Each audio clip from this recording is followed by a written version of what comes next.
let's just look at a couple of sectors which are going. And the reason London has retained its place as global cities is always reinvented itself. And I think one of the ways it's reinventing itself now is in two big new sectors which are emerging, which I think will probably exceed the GVA, the gross value added of the financial and professional services sector in the city. So one of those is biomedical. The Euston Road area of London now, with University College Hospital, which is probably the largest research-based hospital in Europe, the Wellcome Foundation, which is alongside the National Institutes for Health in America, is the largest funder of biomedical research in the world, the Crick Institute, the Turing Institute, which is going up next to it, Google DeepMind. All of this has now created enough critical mass in the Euston Road over biomedicals for now hundreds of small innovative startups related to that starting to emerge in small laboratories all around that area. So that is going to grow hugely, and with HS2 connecting to Manchester, which is another big biomed, but also the engineering side of biomed there, particularly because of graphene expertise and its application to biomedics, you know, that's starting to create real opportunity. And the other is the creative industries. In the past 18 months, 5 new film studios have opened in London. Serious, you know, as in not film studios as in a back room with a green screen, but proper spaces.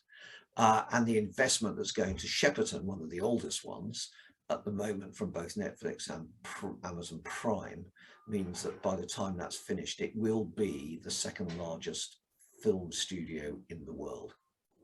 So within that, we've also got Warner Brothers have established their European post-production facilities in Soho, and that means Soho now is again starting to brim with the whole post-production community, which is highly specialized small companies, and they love Soho because it's where they get the work from.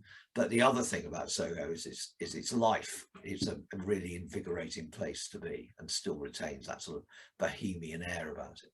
So I think those two big sectors are going well. I think the success of the City of London is going to carry on, largely driven by small startups and disruptive companies who need access to highly specialized financial and professional skills.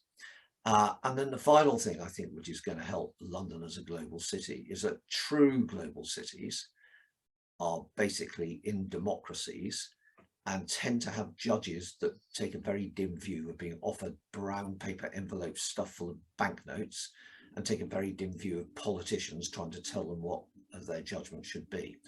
That to me, that is the cornerstone of a global city. And sadly, in this very geopolitical transactional world, with the rise of populist governments and strong men, the number of those world cities is declining.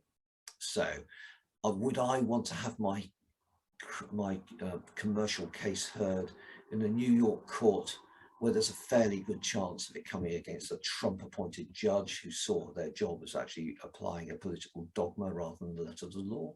No, I really wouldn't want that.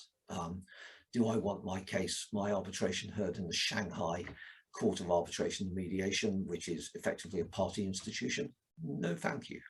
So the number of places of scale available to countries outside London, like New Zealand, where you need to know that actually you're going to be treated fairly, that the law is going to be applied, and you know what that law is, and you have access to that ecosystem of granular, true specialists, not people pretending they know what they're talking about. You know, not the usual management consultant way of, oh yes, we can help you with that, and then sending some intern off to go and do some research on Google quickly.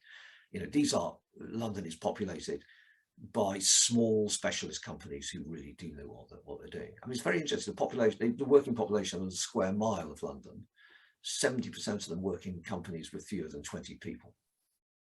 So it's not full of gleaming towers of thousands of people. There are a few of those companies, but 70% work in offices with fewer than 20 employees. Now, they may be offices of chains of offices around the world, so the total number of employees is huge, but actually in London, they're specialists. They're there for a particular reason.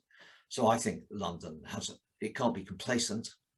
It's got to get out there and sell itself. It's had a bit of a blow because of the removal of ready access to the European markets, but I think all that can be rebuilt. But I think its advantage is that there are fewer places like London for the rest of the world, particularly places like New Zealand, where the values of London are values we share, and they are critical to effective business.